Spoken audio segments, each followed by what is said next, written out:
গান্ধী জয়ন্তীৰ লগত সংগতি ৰাখি আজি সোণাৰী চাপৰি গাঁও পঞ্চায়তৰ কাৰ্যালয় প্ৰেক্ষাগৃহত এখন গাঁও সভা অনুষ্ঠিত কৰা হয়।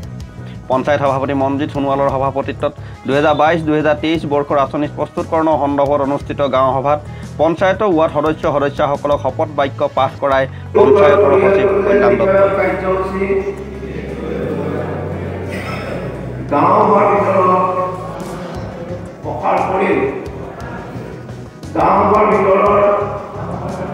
বিদ্যালয়সমূহত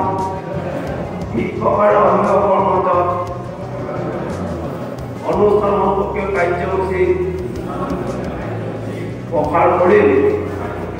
গাঁৱৰ ভিতৰত পানী আৰু অনাময়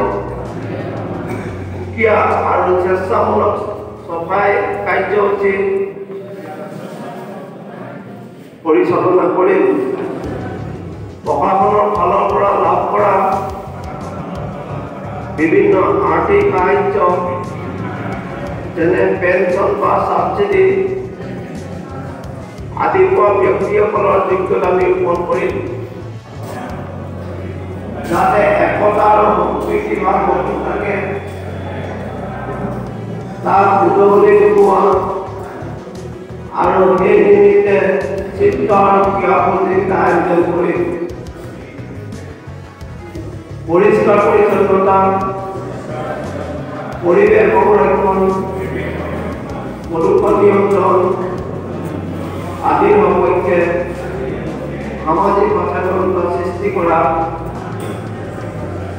আৰু সমাজ ব্যৱস্থা দূষিত কৰা দুৰ্নীতি ঘুষখোৰতা